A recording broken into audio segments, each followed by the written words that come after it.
Happy Friday. It is 11 a.m. Eastern, which means that we are doing our best ball live stream hosted on Underdog Fantasy. You can find this at youtube.com/@footballguysfantasy every Friday at 11 a.m. Eastern, along with all the other content that Alfredo Brown and I are putting out here, ramping up to 3 episodes per week right now. We'll be doing 5 episodes a week in no time. So go ahead and drop a like on the video, subscribe so you check out everything that we are doing in the future.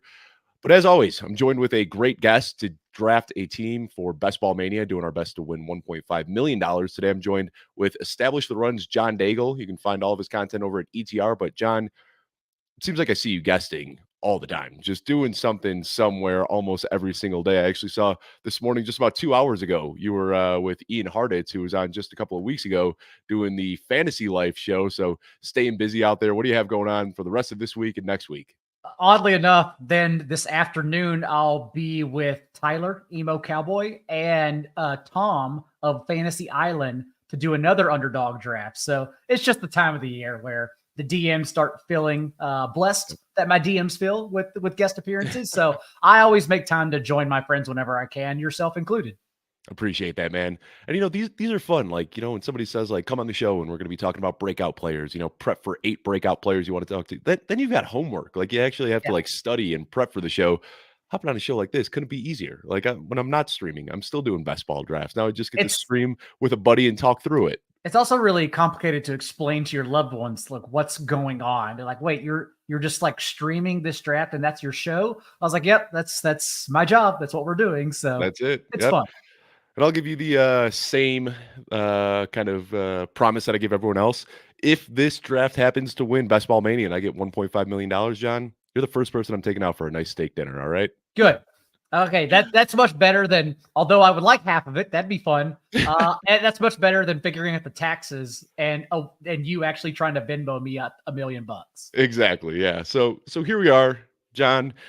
We're picking 11th. And that's just the luck I've been having lately. It seems like the last few that we've done, 10, 11, 12. Now, I was just on with JJ yesterday, and we were kind of talking about different draft positions, and it feels like picking from the top 5 spot is the best. Like, 1, you're getting a tier 1 player in round 1. 2, it seems like round 2 is kind of flat, so I kind of prefer some of the guys in the end of round 2 as opposed to the guys at the top of round 2. And then I think there's a pretty big tier fall off in round 3 as well. So I like picking early, but we're wrong all the time, right, John? Like last year we said the same thing. Like, we want these early picks, and turns out the best pick you could have had was at the end of round 1 if you started with CeeDee Lamb and Amon-Ra St. Brown. So when you're drafting at the end of round 1, do you have some primary targets that you're looking for? Or do you just kind of let the draft fall to you? I start correlating at the end. Initially, I began drafting Jahmyr Gibbs and Drake London. And once I did that so often in my first like 15, 20 drafts, one, I got colder on Jahmyr Gibbs. Maybe we'll get into that in a bit later on. But also, I knew I needed to start mixing it up, and I didn't know how to mix it up. So that became Chris Olave, Devontae Adams, week 17 correlation. And then it became lately you can do a Puka Nacua, Marvin Harrison week 17 correlation. That's that one works out. That's beautiful. And what's great about that one is that most of the time either Kyren Williams and or Cooper Kupp and Trey McBride come back. So you can make like a super stack and then add Kyler Murray later on. So the Rams Cardinals is a really fun one. And so, yeah, that's really honestly all I'm doing. If AJ Brown comes there, I may reach for Devonta Smith and try for him in the super stack with the Eagles too, because I know I can get Jalen Hurts in the 3rd. But honestly, it's just about correlation, since I don't know the exact percentage, but it is like actually negative expected value to draft at the end of drafts. It's like losing 112 is like losing $27 for every $100 you spend, I believe. So like, how fun. You're obviously like already fighting uphill at the end of drafts, but we're doing our best here. And I'd almost rather pick at 12 than 11, because at 12, you actually like know who you're making with both picks, and it's a little bit easier to plan. Nothing worse than having a plan at the turn, making your pick, hoping for the next guy to come to you in the next round, and then that guy drafting at 12 actually takes who you want here. So Puka Nacua is still on the board. I think we've said Puka Nacua and Marvin Harrison is the preferred start. Puka goes off here. So who are you looking at here? Do you want to go with Gibbs and hope that we get Debo, or what do you want to do here?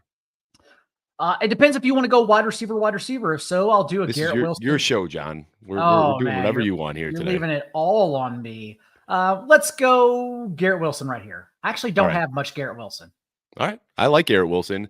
And, we're not going to be able to correlate anything here. I think it would be kind of crazy to reach No, not yet. for, Josh Allen this early, but there are some correlations you can set up from the end here. I should have told you that at the top of the show, too. John, you're making all the picks today. I'm hosting the show, but you are Cool. driving the draft. So all decisions will come down to you. So when you take Garrett Wilson, I'm fine doing this here. Sometimes what I like to do is reach for Nico Collins even though there's no correlation here, knowing that you can get Lamar and Andrews a little bit later and kind of set up that build, even if you're reaching a bit. But who do you prefer to take here at the top of round 2? Gosh, man. Let's do. Do we want to set it up later? Let's do Marvin Harrison. I Let's like just it. start there. No Talk correlation yet, but through that's this a fine. little bit. That's fine. Yeah, I think people get too blinded by correlation, and Yeah. sometimes that ends up shaping ADP a little bit.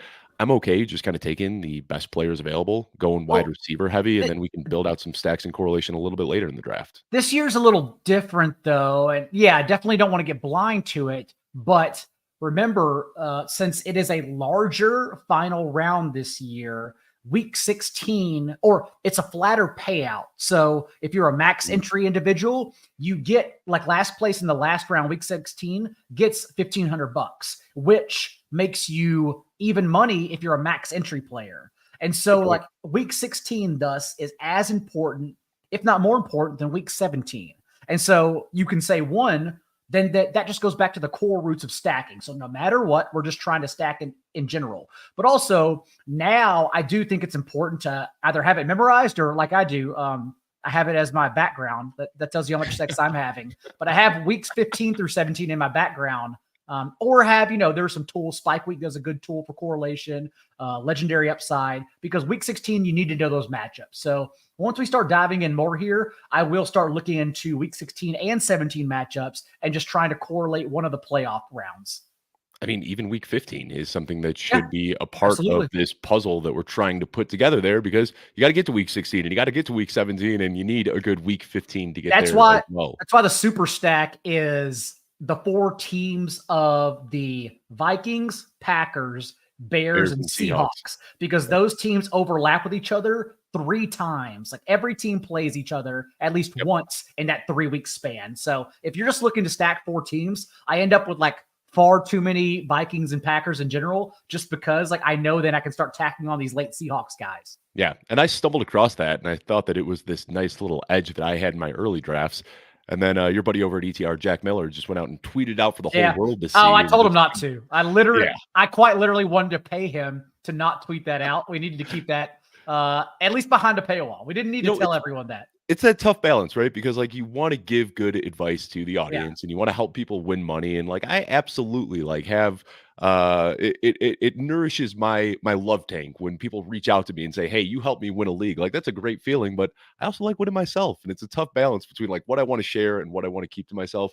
But I'm actually, John, I'm out in Colorado, but I'm going home for Christmas this year, and the day after Christmas, December 26th, is when the Bears and Seahawks play each other in Soldier Field, so I got tickets for that game, and I'm hoping that I'm gonna have a nice live Week 17 sweat while I'm at that game because that kind of round robin of, what they're doing in the fantasy playoffs, Mm, I've built that one out quite a bit, and I don't find myself aggressively targeting the Bears, but I think DJ Moore is a nice value, and I've drafted him quite a bit, so hoping that he can continue to prove that doesn't matter who's throwing the ball, he's going to be an elite wide receiver 1. sure. So here we are coming up. Yeah.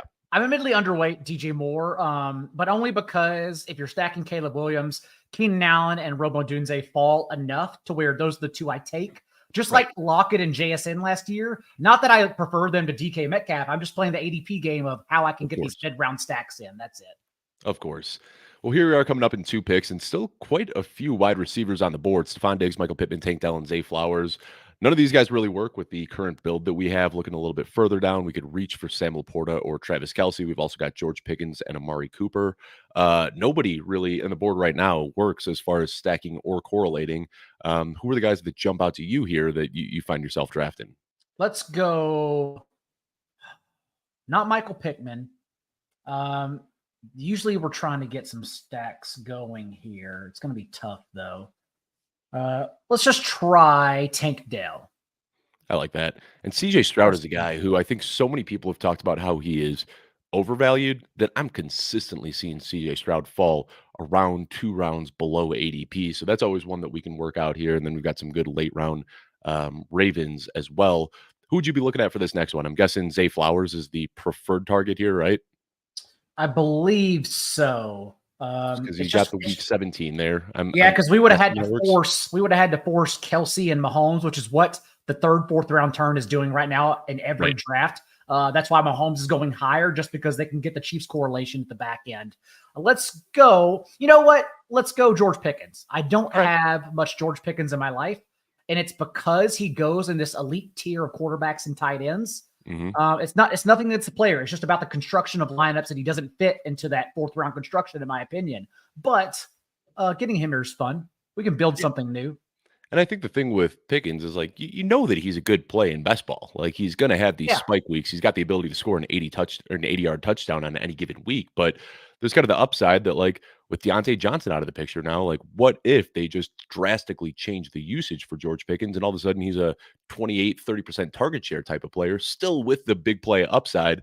Pickens is a guy that like I try to sell myself on, but like you said, he kind of falls in this weird cluster where I'm typically looking at Travis Kelce or looking at some of the elite quarterbacks. And it's Yeah. not that I'm like super anti George Pickens. I just haven't drafted a lot of him and I wish I had more. So thanks for nudging me in that direction.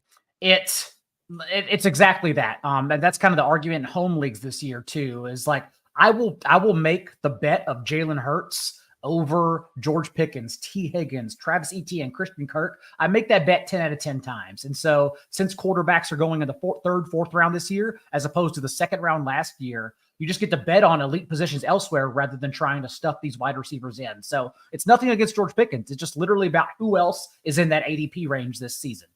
So let me ask you kind of just we're going to zoom out a little bit and just Sure. talk about the market as a whole. You talk about wanting some of these, the elite onesie positions. Where are you at with tight ends this year? Because I find myself I want to leave every single draft with a top 8 tight end. And if I don't have one of those top 8 guys, kind of the Evan Ingram is the cutoff point. Yeah. I feel like you're looking at just such a disadvantage when you're rolling out a core of Tyler Conklin, Noah Fant, and Jonnu Smith. Like it seems like no matter who you're targeting in the late rounds, you just feel like you're at such a disadvantage at that position. I am 100% back in on 2 QB, 2 tight end builds in best ball. Yep. Same as anyone listening who's going to be drafting in their home league in a month. I'm back in on 1 quarterback, 1 tight end, the elite spots. And that doesn't include like Laporta and Kelsey, because I do worry about those two. Kelsey's snap rate decreased last year because the Chiefs know the regular season like doesn't matter. Getting to the playoffs and then dominating everyone is all they do now. Not to mention Sam Laporta, who obviously loves second year as an individual. One of only 2 tight ends to score double-digit touchdowns as a rookie since the Super Bowl era, since I 1976. think Mike Ditka is another one that did it, right? It was Rob Gronkowski in There you 2011. go. All right. Ditka was 1,000 receiving yards with Kyle Hmm. Pitts. The issue, That's right. though, is that in terms of red zone targets, Sam Laporta, there was 120 players to have at least 10 red zone targets at every position, and Sam Laporta converted his 24 red zone targets into 10 touchdowns, which was the highest conversion rate of any player of those 120, like 48%. We know touchdowns are the flukiest stat, not Mhm. fluky, the most volatile stat in all of football. Non-sticky. And so I'm just betting that the tight end one going in the third round cannot sustain that touchdown rate. And that's why I won't have much Sam Laporta, unfortunately. But Honestly, I'm still on elite tight end though. Go ahead. It feels like a gift for us drafters that Sam Laporta is going early because then you can get Travis Kelce, Mark I Andrews, these other agree. great players a little bit later. And so to answer your question, that's the range I'm in. I'm always coming Yeah. away with Mark Andrews, Trey McBride, Dalton Cade, Kyle Pitts, George Kittle, Kittle. Evan Ingram. Just take your pick. Everyone's trying to spin off Ricky Pearsall as the edge, as the leverage off of any Brandon Ayuk or Deebo Samuel trade. But we have, Brock Purdy, evidence with Purdy that George Kittle is the pivot. So like we should be treating Kittle, especially in best ball, as an elite tight end one. So those guys always fall. Kyle Pitts is the one I'll probably be overweight on because I do think he should go around earlier, given that Bijan Robinson, Drake London, their ADP's increased because everyone understands what's going on in Zach Robinson's offense. For some reason, Kyle Pitts has not, when it should as well. Well, here we are coming up in 4 picks, and Kyle Pitts is still on the board. So would that be your preferred target here? We've also got Jaden Reed, Calvin Ridley, Chris Godwin, Rashi Rice, who is starting to move up. He's kind of one of those guys that I want to draft early because I think if he does clear suspension, he's jumping up quite a few rounds. So is Kyle Pitts the pick here, or do we want to go with I Joe Mixon and invest a I little think bit more in this? let's get some Rasheed Rice in our life. You I said it. like it. I mean, let's say, like, if he avoids suspension, let's say it comes out today where they say Rashi Rice not getting suspended, like any potential punishment is getting pushed to 2025. Mhm. He probably jumps into like round 3, right? That's where we're probably looking at him, like a late third rounder. I think so. Yeah, somewhere around there. I would say round 2 or 3. Yeah. So then with this next pick, we've still got Kyle Pitts on the board. I think Joe Mixon works with what we're doing as well. If Kyle Pitts gets sniped, I'm okay going George Kittle here, making sure we do get one of those top tight ends. But Jaden Reed, not a ton of interest in him here. Chris Godwin's another guy I'd entertain. Who are you looking at with this Where are 600? we at quarterback right now? We have no quarterbacks right now, and Kyler Murray is Kyler's the best next available. up. CJ Stroud already off the board. Yeah, kind of figured. We may be waiting for quarterback on this one. And I mean, Kyler Murray's not a crazy reach. He might make it to us with our next pick, but we'd need him to slide a little bit. Granted, we've got Harrison, so it could happen. So is it Pitts, Mixon, Kittle, Murray, or do we want to just go with another wide receiver here? Let's star Pitts and then look at running backs. I want to see the entire list here. Joe Mixon, David Montgomery, Alvin Kamara, Aaron Jones, Ramondre Stevenson. Let's do Pitts. Let's do Pitts. All right. Now, talk me through. I don't have a super strong stance. I have these guys in the same tier. Pitts and Kittle are pretty interchangeable for me this year. I see downside for both, and I see huge upside for both. Tell me why you prefer Pitts to Kittle.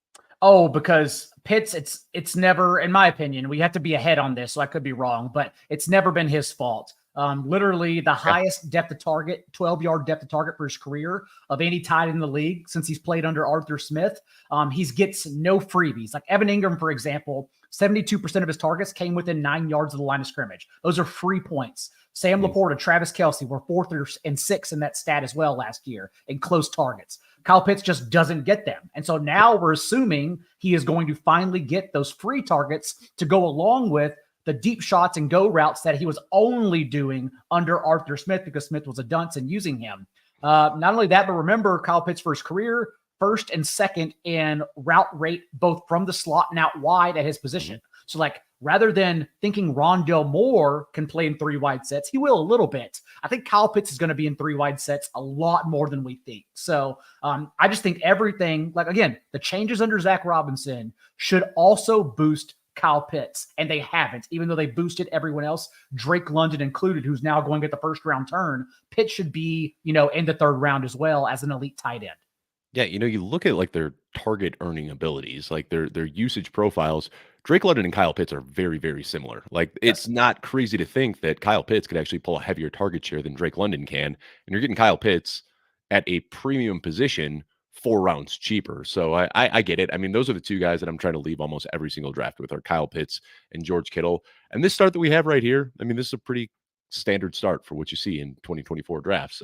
Garrett Wilson, Marvin Harrison, Tank Dell, George Pickens, Rashi Rice, and Kyle Pitts. We've loaded up on our wide receiver room on the front end. We've got ourselves an elite tight end. We're obviously hoping that maybe Kyler Murray can fall to us. That would be an ideal situation with this next pick. But before we talk too much about this, we got a question in the chat, and this one's for you, John, from our own Joey Wright, saying, what was your first thought when you saw Joe Burrow's new haircut? He's asking me that because he knows I think only in wrestling terms. And so, of course, I thought Joe Burrow looked like Cody Rhodes, not Eminem, as everyone was saying, and outdating themselves. Yeah, I thought that was a pretty funny one. No one under 25 remembers the real Slim Shady. No one. Yeah, exactly. Hutchison Brown, love him on staff. He just turned 18 years old, works for us at Football Guys. He recently said that Eminem's new album was the best album that he's ever come out with. Hutch. And I said, no, we got a lot to teach you. He came up with 3 albums that were better than this before he was even born. Slim Shady, he's been doing this for a long time. New album, great, but doesn't touch the old stuff that he used to do. So when do you start looking at running backs here, John? We're clearly committed to a 0 running back build at this point. When do you start looking? I mean, is it this is where I start to see some guys that I like, Jonathan Brooks, Jalen Warren, Ramondre Stevenson and Najee Harris, if they slide a little bit, is this where you start looking at running backs, or are you okay continuing to just punt it? I mean, we're 2 picks away from getting Kyler Murray here, so we throw him in the queue, right? We definitely throw him in the queue. Let's look at. Well, hold on. We're at the running backs. Okay. No, yeah, Najee and Jalen, as you said. If I miss out on them, like so what happens? I'm overweight on the Chiefs this year. We can get into that in a bit. And that usually It's a leads good to offense to be overweight on. yeah, that sometimes it's that simple, honestly. Be overweight on Patrick Mahomes. But Najee and Jalen Warren, because they have the week 17 correlation, then end up in my Chiefs stacks. However, if I miss out on them or don't have the Chiefs, I skip this tier altogether and wait until the Tony Pollard, Tajay Spears tier to start drafting like Zach Moss and those guys. We're drafting Kyler Murray 100% with this pick. And although like we recently budged our rankings, like Jordan Addison now, because we believe a suspension's coming, given that it was a second serious offense. Having said that, for some reason, people aren't parsing his suspension similar to Rashee Rice. Like if they both get 4 games, you can't say Addison is undraftable or should get bumped down 5 rounds and not say the same for Rice. So although a suspension is coming for Addison, as our wide receiver 6, I think I'd like to tack that on here, unless you think James Conner correlates with Kyler Murray, then that's okay too. James Conner does. Najee and Jalen Warren also work in this build as well. I'm going to take Jordan Addison just for the sake of conversation here, because Jordan Addison is a guy that I don't know if you remember this. Just recently, it was a few weeks ago, you shared your 4 most drafted wide receivers. Yeah. And I can't remember who all of them were, but I said I agree with 6 of them. It was 6 of them, and Jordan Addison was 100% on there because I was betting. It's like betting against Justin Jefferson. I think everyone likes to do it, but the hot thing to do, the fun thing to do to start best ball season was screenshotting getting Jefferson at 106, 107, when honestly, that's where he belonged. Like he averaged 4 fewer points per game. I'm taking Amon-Ra ahead of Justin Jefferson. Exactly. Without Kirk Cousins. And then remember, that was without TJ Hawkinson as well. But now what's happened is that the seas parted for him. No TJ Hawkinson for the first half of the year, most likely. And now no Jordan Addison for at least the first month. So Justin Jefferson did get bumped up into the tier 1 of our players around Jamar Chase and Amon-Ra St. Brown. Totally fine now. But I do think everyone backdoored that early pick. So I was betting on Jordan Addison just to not lead an ambiguous target tree, but cut the target shares closer with Sam Darnold. But now we're going to miss the first month. So it's more about getting that value later on. And then when he comes back, hopefully he earns a high target share. So I don't want to, scrutinize your exposure here. I'm only bringing this up because you tweeted it out and I responded to it. And that's why I remember you said your 5 most drafted wide receivers. And anybody who has watched either it's this live stream or has watched the Football Guys Fantasy Football Show knows that I am fully on board with 4 of those 5. And that's what I commented. Like Hollywood Brown, anybody watching the show is probably sick of me talking about Hollywood Brown. He's my most rostered wide receiver by a landslide. Love Rashid Shaheed. Love DeMarcus Robinson. Love Greg Dortch. And Jordan Addison was the one that jumped out to me that I don't want to say I had a hard fade on, but he wasn't a guy that I was really aggressively targeting. But then, when I see a sharp person like yourself share something that I disagree with, it kind of forces me to look inward. And you look, Jordan Addison had a great season as a rookie. Like those aren't the guy, like a guy that goes for 900 plus yards as a rookie season isn't typically a guy you want to fade going into year 2. And I think some of the concerns about the quarterback room and all of that are overblown, especially with TJ Hawkinson potentially missing, 12 plus weeks of the season. Jordan Addison's going to get his. So he's a guy that I've been trying to sprinkle in more and more in my drafts because of your tweet that kind of made me think about my stance. Shaheed's the one too, where there's going to be a cutoff at some point. I just don't know what it is, and I'm trying to remove my bias from it because, I really think Shaheed could explode, but we have to be careful about how many receivers Derek Carr can carry in fantasy. Yeah. He's going into his 11th season. He's not getting better. He's not going to change who he is as a quarterback. But Shaheed, we have a large sample, or not large, but he's run around in over 80% of dropbacks in 10 career games, and he recorded an 18% target share. Even last year, whenever Michael Thomas was out, whenever he got the call in 2 wide sets, Shaheed was awesome. He was closer to a wide receiver 2 than his current range in the hundreds ADP. So Shaheed's also someone in home leagues I'm going to be very high on this year. And yes, I'm And we also didn't even need to talk about SFB. I'm sure you got him in SFB as well, right? Oh yeah. Everyone was like counting down the rounds until like someone reached on Shaheed given the kick return Cooter stats. Doodle took him in round 1. Oh, awesome. Okay, good. That's a better bit than me. I did round 5, but my All right. projection said round 3. But you As look he at should. you look at ADP, then you're like, okay, then you start weighing how long can I wait to still safely get him, but also be considered a quote unquote reach. And it was round 5. It's when I got him. So here we are coming up in 2 picks, and again, still committing to the 0 running back approach. So when you've done this, when you have 6 strong wide receivers, you have an elite quarterback, you have an elite tight end, are you typically trending towards a 7 running back build here, 6 running backs? How many do you typically want to add to a build 6, like because this? right now we can go 7 receiver. We can stick with 6 receivers if we wanted to, but I Yeah. think we need a 7th given. Romeo Dubs, is that who you're looking at, or who are you thinking? I was not, but if you want that, if you want Green Bay Minnesota correlation, let's do it. That's kinda what I'm thinking. Okay. We can get that here, and then we're done with wide receivers, which is Yes. a nice spot to be in. Who else was jumping Because out to you in because this both section then? well, Shaheed was jumping out. I wanted to round out receivers with him, but he went the pick before, Yeah. and then I believe another pick got taken like 5 ago that I missed. Oh, Tony Pollard. I was looking at Tony Pollard to start, but he Yeah, got and I taken. know you mentioned that a while back. Pollard's been one of my most drafted guys. I like Pollard and Spears, and, like, I kind of trick myself into thinking when I get sniped on Tony Pollard, I'm like, "Well, I'll just get Tajay Spears, and he'll do the same exact thing I wanted Tony Pollard to do," right? I am heavier on Zach Moss over Chase Brown, Mhm. but the Steelers situation and the Titans situation, I really feel like it's just going to be a headache for redraft. But best ball, it's perfect because both players can succeed. It's just going to be which weeks do they succeed. So is Tajay Spears the guy here, or do we wanna go down to Trey Benson, which works with the build that we currently have? The issue is Trey Benson profiles as more of a strictly contingency player. So he Exactly. may be drafted too high since James Conner's still an RB1 when healthy.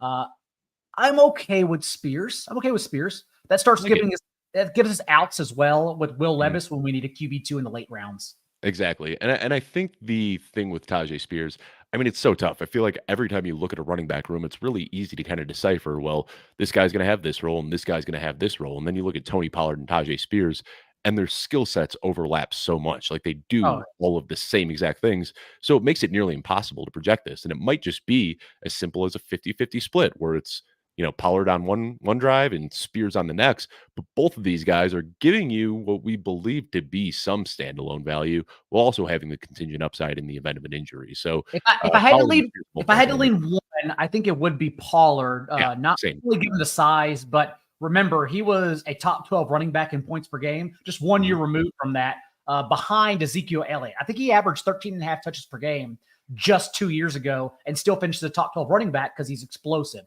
Last year, clearly injured, clearly red zone woes where they just didn't know how to call like creative runs, unlike a Drew Petzing inside the 10-yard line, who, in my opinion, is the next great offensive coordinator turned head coach, better than Bobby Slowick and Frank Smith. Drew Petzing can scheme, such an amazing scheme in Arizona. Yeah.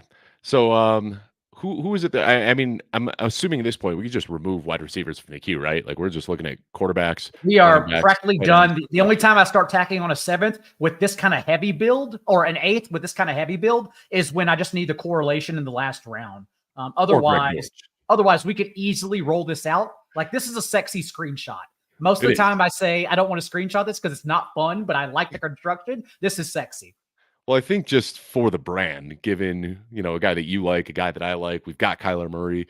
I Yeah. mean, Greg Dortch, if he's there in the 18th round, I think we just have to at this point, even if he Oh is yeah. a wide receiver 8. So, who are some of your favorite, and I'm totally putting you on the spot here. This is exactly what I said at the start of the show. Like, it's fun hopping on these live streams. You don't have to do any prep or anything. You don't have to worry about breakout players and mid-round targets. But I'm going to ask you, who are your favorite mid-round running back targets? Mid-round running backs. Zach Moss is definitely one. All right. I heard JJ a recent show. Maybe I was listening to Ship Chasing he was on or something. I've never heard the term survivor bias, but I really Oh, like yeah. it. So JJ, if you're listening, I'm taking that from you because Survivorship like bias. Yeah. yeah, because in the late round draft guide, which I haven't opened yet, I like do all my stuff first and then I'll read. just to make sure I don't accidentally like print something without like then quoting him or anyone for that matter. I don't take in any content until I'm done with my own content. But survivorship bias, like apparently it's just, the running back who has survived for X amount of years because the coaches just favor him. That's in my opinion is what's happening with Zach Moss here, who even last year when Jonathan Taylor was out, got 100% of the team's backfield touches in a couple games before he got injured. And he did have 2 seasons. Like Zach Moss was literally incredible. I would argue the second best running back in the league behind Christian McCaffrey. The first handful of starts he made in place of Taylor. Then when Taylor went out the second time, Moss became Zach Moss. But it's the fact he was still out there for every touch that usually translates to different coaching staffs, as it did from Buffalo to Indianapolis. I think it happens again, especially when trying to keep Joe Burrow upright, the most important question the Bengals have to answer this season. So I like Zach Moss a lot in the mid-round. Beyond that, it becomes like closer to 0. Like I like Tony Pollard, as we said, but it becomes closer to the Ty Chandler, Marshawn Lloyd, Antonio Gibson tier of players, where I start just really grabbing those guys. Kamani Vidal, and I did see the most recent training camp news where he's behind Jarrett Patterson, but I don't care. A lot like the mini camp Eric Gray RB2 news behind Devin Singletary. Dude, him, Trey Sermon, those kind of players who are already like, we know veterans are always going to get the lead snaps. Yeah, we know they can't sustain their roles because like they just aren't good players relative to their peers. You always bet against that. So you still take a chance on Tyrone Tracy, Evan Hole. You just take a chance on the home run swing guys instead later on. Jerome Ford's also another one. I know people disagree. And if Nyheim Hines takes Jerome Ford's receiving role, then it boxes him out for sure. I get that. But the fact that Kareem Hunt's no longer there, we're going to take Jerome Ford here, by the way. There's a guy that I'm thinking ahead of Jerome Ford. Blake Corum? Blake Corum, absolutely. We have the correlation, so I'll go Blake Corum. Otherwise, I take Jerome Ford. Yeah, I think in a vacuum, I prefer Ford, but with the correlation here. And, I was just on JJ's show yesterday, and we had a long discussion about Kyren Williams and Blake Corum. And I think we both kind of had a pretty similar stance. So, like, Kyren Williams, he's valued perfectly fine where he's at. And I think there's this idea that, like, if you like Kyren Williams, you must hate Blake Corum. And if you like Blake Corum, you must hate Kyren Williams. I don't see it that way. I think Kyren Williams is a totally fine value. Isn't it James Conner and Trey Benson? Yeah, that's another very similar one. Yeah, we're I just think it's the same thing. I don't think you have an RB1. You have an RB1 until he's injured, and he could get injured because he has a history of getting injured. And then you have the next RB1 who's a contingency option going in this range. But I think there's also the possibility that maybe we just see Blake Corum take on a little bit of the role, and we have this idea that we've built up. Well, let's talk through this pick, and then we can talk Blake Corum a little bit. Jerome Ford is who we're going here. Gosh, yes, I wanted Marshawn Lloyd for more correlation, but I know that would have been nice. Let's go Jerome Ford. That's okay. I believe the Browns have at least one of these teams. Look at that background. 16. That's on fucking. I'm pulling it up right now. That's all right. We'll do Jerome Ford because he has Chiefs. Right now, they have Week 15 Chiefs. And what I like here, Tajay Spears, we don't know exactly what his role is going to be. Blake Corum likely just has contingent upside. Jerome Ford is a great target when you're targeting all these guys that have late season contingent upside, because Jerome Ford's going to have that early season projection, and maybe Nick Chubb comes back and renders him useless at some point in the season. But you can pretty confidently expect Jerome Ford to be the lead back in week 1. And that's something that you aren't typically getting at this point in the draft. So I like Jerome Ford there. But back to Blake Corum, and just kind of a thought exercise here, John. And I think what you said is the thought that everybody has is that, like, if Kyren Williams goes down, you're getting a top 5 running back in Blake Corum. But I don't think it's crazy to think that Sean McVay might change his tendencies a little bit. Like we saw it last year when Kyren Williams was injured. They didn't just give Darrell Henderson 25 touches per game. It was a blend of Royce Freeman and Darrell Henderson and Ronnie Rivers getting some touches as well. So I think that in the past, we've seen Sean McVay lean on one guy because he's always had one talented guy, be it Todd Gurley or Kyren Williams last year. But I think that the injuries piling up on Kyren Williams, he's not a guy you want to be giving 25 touches per game to. So I think that there's a world where, like, week 1, we could see a 60-40, 70-30 split, something like that. And in that world, we'd expect the goal line touches, which is where so much of Kyren Williams' value came from, to project to Blake Corum. So we always talk about the contingent upside, but I don't think it's that far-fetched to think that Blake Corum could be the immediate goal line back in this offense. Sure. Would not doubt that at all. That's okay. I have been taking a lot of Kyren Williams just because it's regressing right now, but there was that stretch where everyone just assumed like Blake Corum would take over. And so Mhm. Kyron Williams was available in hero builds at the end of the third round. It's getting closer to the second, third round turn now. But I think in home league season, I'm going to be overweight Kyron Williams just because, if all sustains, like unlike Devon Achane, whose role can grow, he can get better than last year just because he can get more touches and Mhm. respond and stay healthy. Kyron Williams probably did cap like we saw his ceiling last year, but I think that ceiling is okay in the third round. Second, I probably wouldn't take it. Right, and that's what I'm saying. I think the market's just right on Kyron Yeah. Williams. Yes. My exposure 9.2%. I mean, that's about as flat as you can get. Like when he's there at ADP, I'm okay taking him. My exposure on Blake Corum is at 22% because I think that there's just contingent upside, standalone value, and I just think he's a really good football player. But Are like, you a exposure guy, or like do you have leans? Like, do you have a player over 30% right now? my most rostered player is Hollywood Brown at 29%. So Okay, 30, yeah, I try to stay under 30%. you're a And flat in earther. years, yeah, in years past, I would have some strong leans. And I just got screwed every single year. Like 2 years ago, was Chris Carson was the guy that I was at 48%, and then Chris Sure. Carson breaks his neck and ends his career. And so I've had really bad luck on the guys that I've gone all in. Last year, Cooper Cup was my 103 off the board, aggressing I had a him lot of Cooper Cup. a Yeah. lot of Cooper Cup, and I then kept hurt taking him in like the his second and third round too. yeah. But honestly, he was the QB 27 in points per game. Like if you took him in the third round, it was fine. You didn't Yeah, kill him it at didn't all. hurt you, but It it wasn't hurt you when good, you were but taking him it at didn't kill him. 103 off the board, which I was Absolutely. doing I was until doing he that got too. Yes. injured. Yeah. So here we are coming up, and I think we're just gonna keep hammering running backs here. Kirk Cousins, he's sliding a little bit, but he doesn't really work with what we have going on. Deshaun Watson, we could look at the Watson Ford stack if we want to go that way, but Jaleel McLaughlin, he's sliding now with some reports out of camp. Kendra Miller still on the board. Jalen Wright, one of the ultimate upside plays here. I think Uh, Jalen Wright matches with two of these teams. So let's go Jalen the Wright. Browns. Yeah, the, Yes. the Browns in week 17. What was the other one that I'm missing out on? Uh, doesn't Texans in week Oh, right. Yeah, 16, I believe. Yeah. yeah. And Jalen Wright, I mean, this is what you want to see. And as your running back build, we just keep getting these upside guys. I feel like the Jalen Wright is such an easy pick in drafts. I mean, the thesis for Jalen Wright is exactly the same as what we saw last year with Devon Achane, game breaking speed. We've got a scheme that really stretches defenses vertically and horizontally. And if Jalen Wright gets a full head of steam in the open field, nobody's really catching him. So he could be looking, we could see the same type of 30, 40, 50-point games from Jalen Wright that we saw from Achane last year. So love that pick. And I then think we should reach for Ray Davis here. love it. Love it. Talk to me on this. A lot of people when we do these shows, this isn't even a crazy reach. I mean, we're still No. within half a round, but talk to me about Ray Davis because another guy who is kind of like just a mascot of the show this offseason, Alfredo Brown and I have not shut up about Ray Davis. Wondering if you can add some new points for the audience to listen to. Well, a pass catching back, double digit target share, arguably better at that role than James Cook. And dude, in the second half of the season under Joe Brady, the running back touches went up. Joe Brady featured the running backs, but Mhm. I think that's why everyone is saying James Cook's role grew, but that's not the case. He actually had more games where he handled 70% of the team's backfield touches under Ken Dorsey than he had under Joe Brady because the team did everything to take him off the field. Mhm. That's why they went to Latavius Murray, Ty Yeah. Johnson, Leonard Fournette. It's just all those players just named aren't good. And so they had no choice but to use James Cook.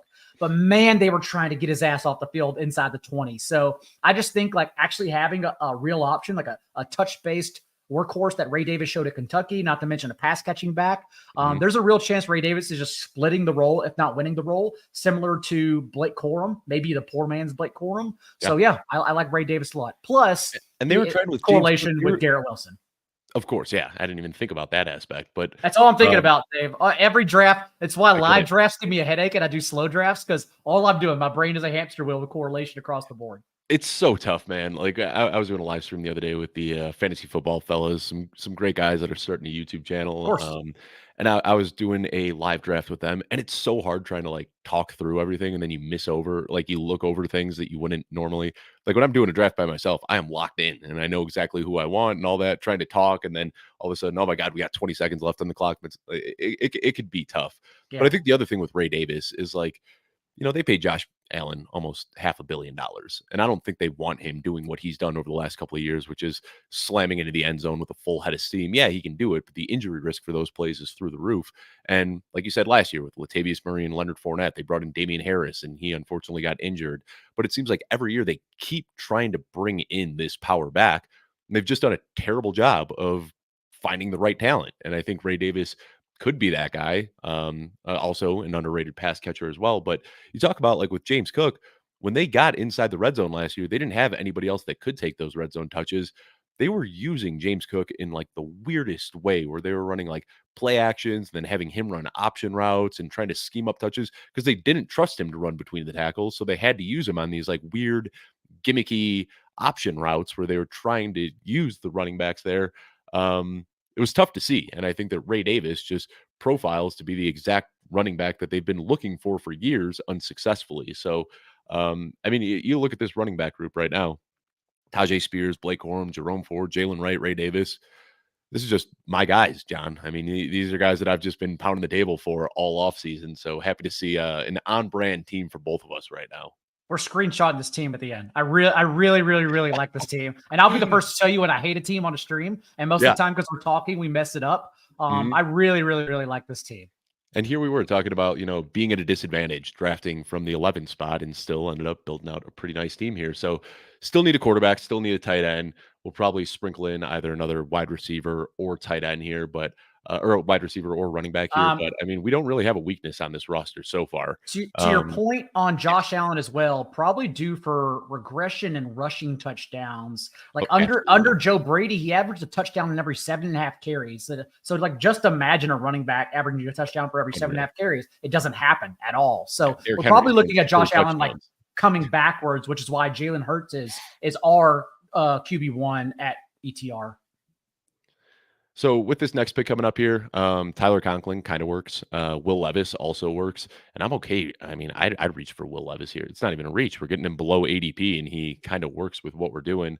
I think he really works with what we're doing, and we have a Tennessee. Yeah, we have Tajay Spears. Let's do it. You've got Tajay Spears, so I like that. Will Levis has been getting steamed up, man. He was an 18th rounder when BBM. The only thing else. Go ahead. It's okay. What was the other one you were looking at? The only thing I was going to say is that since the guy behind us has 2 quarterbacks, we could probably get away with waiting. We could have, but I mean, again, those are the mistakes. Those are the mistakes that happen. Not even a mistake. Those are the things that happen when you're on a stream. Yeah, whenever we're on stream. So Likely is another guy that I'm okay taking here. I like Likely, but who are you looking at in this spot? I was about to say, let's Likely as a tight end 2 is pretty sexy. I like it, and this is another one, and we delude ourselves into all of these narratives in the offseason, right? Yeah. Like the play for Isaiah Likely is probably that he's a contingent play if Mark Andrews goes down. As we saw last year, you pretty much get 1-to-1 production. But again, deluding myself on the players that I like, I'm going to do that with Isaiah Likely. I think the cat's out of the bag. Like we saw that this guy can flat out play last year. And you look beyond Zay Flowers, what we're hoping Rashad Bateman is going to be an integral part of this offense. Maybe it could happen. I'd hope it could happen. I've been a Rashad Bateman fan for a long time. But I think that we could see this team adopt 12 personnel as their base package. You look at what Todd Monken did at Georgia, and that's what they did was run a ton of 2 tight end sets. And then you look at the versatility or the elasticity, whatever you want to call it, with Mark Andrews and Isaiah Likely. These guys can line up in line. They can line up in the slot. They can line up out wide. I think that we're going to see Isaiah Likely be a bigger part of the offense, even without an injury to Mark Andrews. And then in the event, and again, I've deluded myself on all these guys, right? Like I've said this about Ray Davis. I've said this about Blake Corum. I've said this about Isaiah Likely. But I think that outside of just the contingent upside, these are all guys that could have immediate roles in the offense.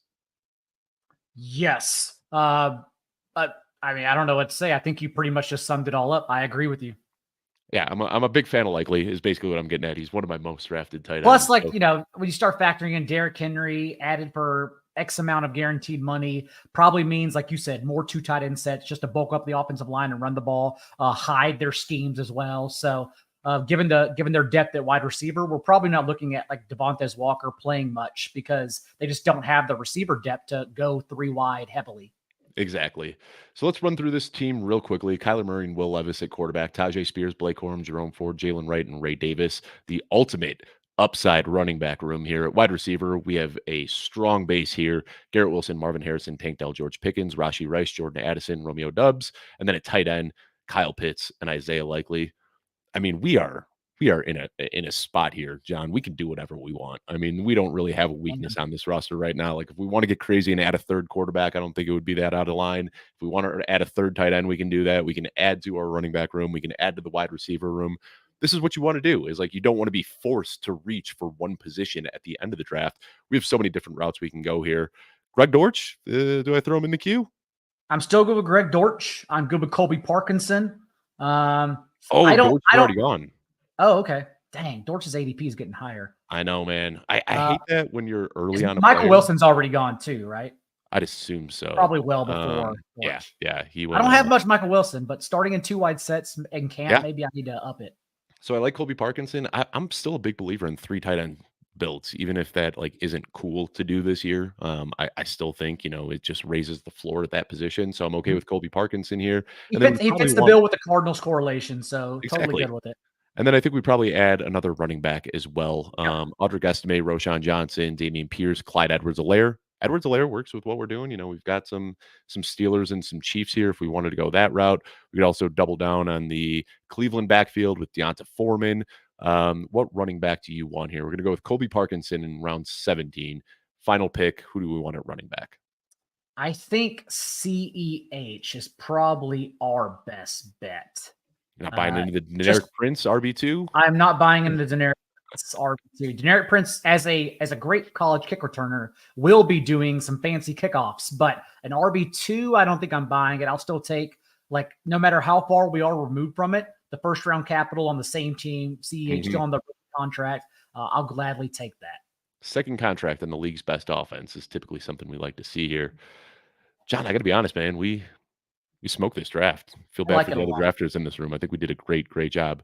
We just got some news. Drake London left the field with a trainer during special team sports center practice. Doesn't seem serious, but he's been talking to the trainer for a few minutes and doesn't seem 100%. Well, luckily it's July. Hopefully it's nothing. I can tell you from years and years at Roto World from experience that we never even wrote up guys getting injured unless it was like 3 or 4 days into it. Like training camp injuries typically don't matter at all. Or when the cart comes out, when you see like a motionless guy that gets carted off the practice field, that's concerning. But we see guys, there's so much like, just minor injury management at this time. Like I saw, we got the Russell Wilson calf injury, didn't practice yesterday. And then all of a sudden everybody is sharing Justin Fields highlights from college saying, look what this guy can do. It's just the way it goes this time of year. So let's run through this team one more time, John. I mean, like normally this is the point after we build a team where I say, well, what should we have done differently? And I don't know. I think we let this draft fall to us. We didn't have any aggressive reaches. We had strong stances at every single position. So first 2 picks, Garrett Wilson and Marvin Harrison. Then we went to Tank Dell and George Pickens, Rashee Rice and Kyle Pitts, Kyler Murray, Jordan Addison, Romeo Dubs, Tajay Spears, Blake Corum, Jerome Ford, Jalen Wright, Ray Davis, Will Levis, Isaiah Likely, Colby Parkinson, Clyde Edwards-Helaire. And this is what you're going to see in just about every single draft that I do. These rounds like 10 through 14 right here.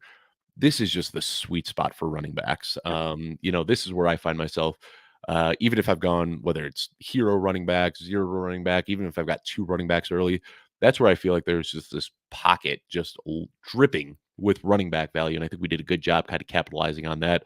What do you think about this team, John? On if you were a teacher giving it an A through F rating, what would you be giving this one? I'm giving it a solid A. Exactly. I agree. It's exactly how I like to do 0 RB, where I start it around round 10, round 9 or 10. Tony Pollard is, when someone asks, Tony Pollard and Zach Moss is usually the players I start looking in that range, but that doesn't mean I make that pick. I usually don't wait longer than that. But on underdog in particular, that's where you need to start at least 4 or 5 wide receivers heavy. And then from there, you can protect yourself and tack on late round guys for correlation, or like we did, set yourself up where you can stop with 6 if you need to. We just happen to add more because we have 2 guys who could get suspended. But even the last guy, Romeo Dobbs, we added, not only starting in 2 wide sets, which is always one, especially in a good offense from a good quarterback, but he is our 8th receiver. So honestly, it's a really strong team. It's just a really, really, really strong team with a rushing quarterback as well. Always like to see that because those are the only guys who can really pop themselves into the top 5, barring outliers. Yeah, I like it Well, a nice. lot. I was looking for a reason to come back to Chicago, and sometime in January, you and I will have ourselves a Sounds nice like we're dinner going at to RPM Steak Steak. 48. Yeah. I'm an RPM guy. I don't know about you. RPM's good too. Yeah. We can go on and on with all Honestly, the steakhouses in Chicago. I don't even like. I'm someone who never orders steak when I go out because you can get steak anywhere, and I understand Chicago You make Steakhouse steak at is home. Like, more iconic, steak and is we one of the make a lot easiest of steak. things to We make at grill a home. lot of steak at home. Yeah. Yeah, yeah, and that's the thing. Like, why go out when pay $85 for a steak when you could buy a great cut of steak at the butcher for 25 Yes. bucks and make it Steak just is a steak good, at home? but I anyone can make a steak at home. Like you have All to right, man. I experience the I other offered dishes a everywhere nice you go. steak dinner, but if you wanna go out to Pequod's instead, we can do that. Dude, I mean, I used to live in Lincoln Park, so I lived at Pequod's. So I don't think they have this anymore. Totally going off on a tangent here. That's fine. But when I was younger, I moved to Lincoln Park in 2009. Mhm. And from 2009 to about 2014, I lived on a lunch special they had at Pequod's where you would get a personal 9-inch one topping It's still pizza there. and a beer. Is it still $5? It's still I don't know if you get the beer anymore, but you still get the personal pizza for like, yeah, I think it's like $4.99. Yeah, it used to be a personal pizza and a draft beer for $5, I think and it I'm not still is kidding that. when I said I ate that 5 days a week. Like, even when I was working, like, I worked at Lakeshore Sport and Fitness, on Fullerton and Southport right there, and I'd walk over to Pequod's and grab a beer and a pizza on my lunch and then come back into work. Good times. Yeah, I The miss Bear Chicago. the Bear season 2 highlighted it, but it's true. Pequod's is like even before Richie ran that pizza over, Mhm. Pequod's was the best. It was Yeah. the best in Chicago.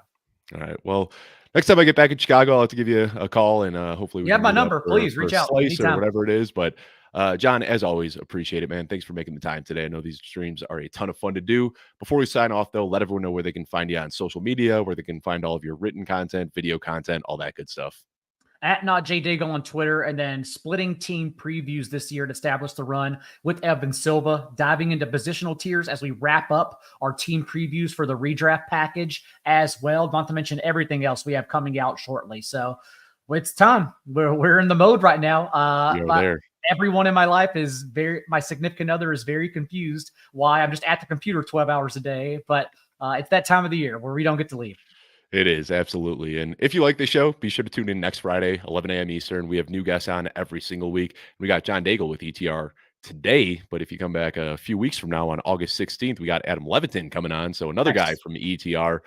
Fun guests every single week. You can find this at youtube.com/@footballguysfantasy. I want to thank you all so much for tuning in, and I'll see you next week.